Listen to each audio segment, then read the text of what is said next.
आदरणीय पवन सिंह जी का गाया हुआ, शायद उनके बचपन का गाया हुआ ये गाना है और मैं इसको पहली बार गा रही हूँ। मैंने कहीं इसका रियाज या कुछ भी नहीं किया है, तो अगर कोई त्रुटि हो तो क्षमा कीजिएगा।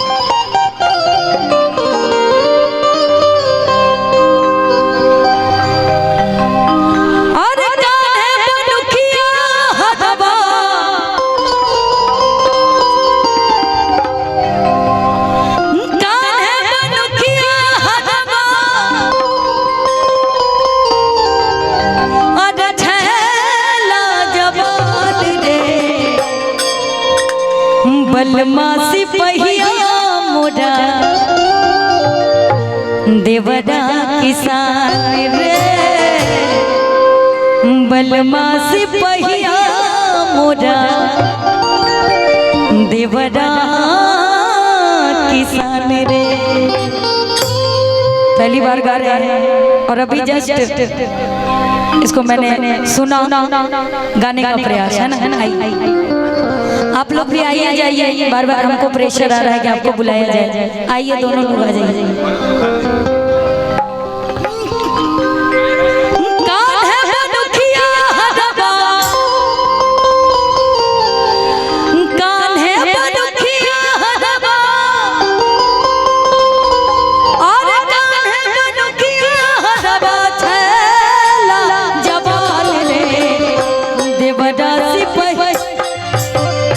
देवरा किसान रे, बलमा सिपहिया मोरा देवरा किसान रे। कान्हे मनुखिया हरवा, कान्हे मनुखिया हरवा,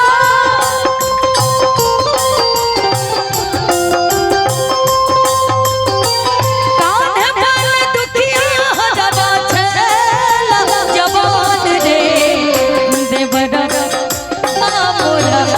देवरा किसान रे, बलमा सिपहिया मोरा देवरा किसान रे।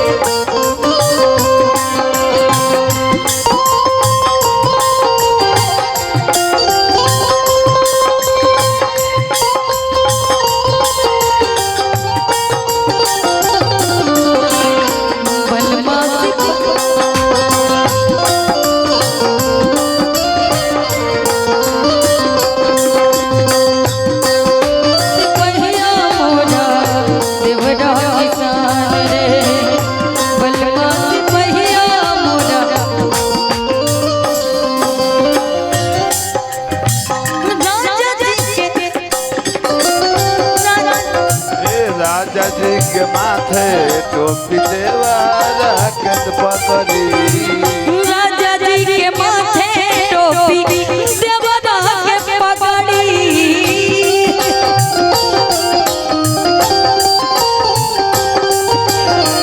देखी मन जुड़ाई मन भज जाला गगरी,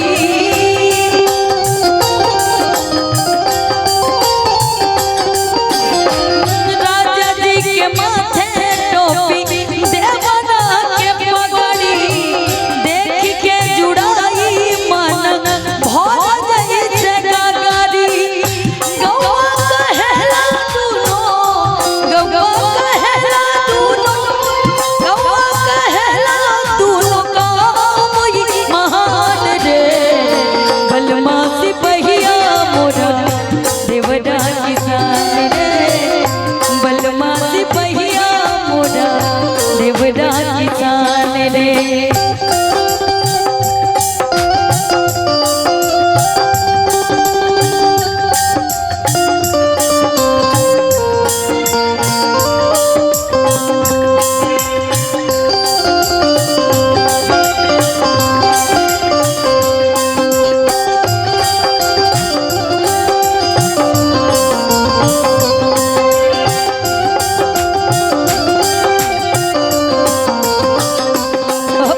बलमा सिपहिया मोरा देवरा किसान रे बलमा सिपहिया मोरा देवरा किसान रे बलमा सिपहिया मोरा देवरा किसान रे बलमा सिपहिया मोरा देवरा किसान रे बलमा सिपहिया मोरा देवरा किसान रे। अच्छा, इसको मैंने कहीं नहीं गाया था और इतने सारे जो हमारे देश के जवान बैठे उनको देख करके अचानक मन कर दिया गा दे, लेकिन अगली बार से मुझे लगता है कि परफेक्ट रहेगा। माइनर कर लीजिए।